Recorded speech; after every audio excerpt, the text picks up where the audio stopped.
Jen, your tests all came back looking wonderful. You're watching your diet and exercising, which is great. You're doing a great job with your medications and controlling symptoms. So be well, and now it's showtime. Well, one of the many things the coronavirus pandemic has done is change the way we communicate, albeit temporarily. That includes communication between you and your doctor. Telemedicine is in the spotlight, and it is exactly what the doctor ordered. Doctors like our next guest, Dr. James Trumbull. He is the Vice President of Clinical Integration at Peninsula Regional Medical Center. Doctor, thank you so much. How are you doing with at the hospital?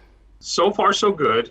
Certainly, it is a very stressful time, I think, for all of us, and that it doesn't exclude hospital staff either. We're working through a lot of processes to be ready for what we are predicting would be a surge of these the COVID virus cases, but certainly we're hoping for a better outcome, especially considering all the efforts that we are as a community putting into keeping ourselves relatively isolated and sheltering in place and minimizing exposure to each other. And one of those ways is with telemedicine. Give us a broad definition of telemedicine. What is it? So telemedicine literally is medicine from a distance. So that can take a couple different forms. We've done telephone calls to patients in the past to check up on people, but typically what we're really talking about here in kind of more of the modern age is exactly what we're doing right now is a video conferencing or a video telemedicine visit where you have at least some semblance of an interaction. I think there's a lot of people that really very much enjoy that personal connection. And you on the telephone, you kind of miss the mannerisms and the facial expressions that really go into how we communicate. Sure. And so that offers kind of an in-between for a lot of people, but yet still trying to keep all of us safe and relatively away from each other to prevent those exposures that we're trying to avoid. Are we prepared, are practices prepared to use telemedicine? They are, both here in our own medical group and in our sister hospital at Nanticoke. We've set up various platforms to work out of those practices. And many of the practices in the Salisbury area as well, as we've kind of integrated together as a semblance of a community here for medical practices, many of them are already doing telemedicine. So for the patients who have not used it and want to use telemedicine, what do they need to know? How do they approach their doctor about it? When you call to make an appointment, just like you would any other time, it's certainly a question that you can ask. Is this right for me? Can I do a telemedicine visit? It really very much depends on the problem. For some people, it's just a matter of, this is an appointment to talk about your medications or side effects. Some of it is updates on long-term problems such as diabetes.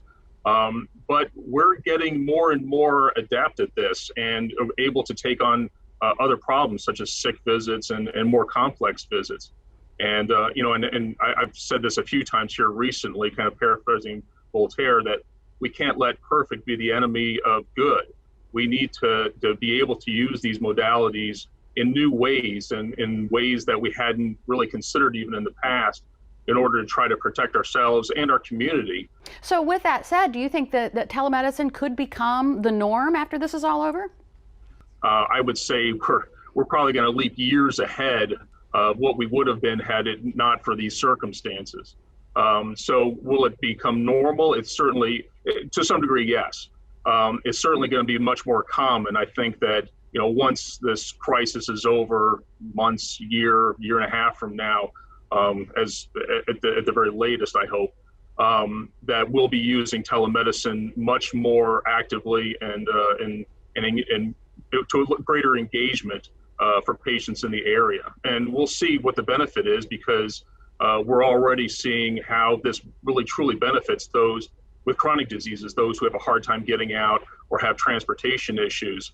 And in this circumstance, in this situation, it's really almost like simulating that, in that we don't want those patients to necessarily expose themselves. So therefore, it serves that purpose. Sure. So what happens if you're doing a session with a patient and you do see something unusual or something that concerns you? What's the next step?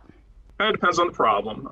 So if I had an interaction with a patient and I was expecting it to just be some follow-up from a previous visit or from a hospital visit, or I was just going to go over their medications and make sure they were doing okay and not having any problems, and they started telling me about some other symptoms, that they were having increasing difficulty breathing or were having some chest discomfort, really that's not something that you're going to be able to assess very well over a phone or even over a video teleconferencing, because there's a certain amount of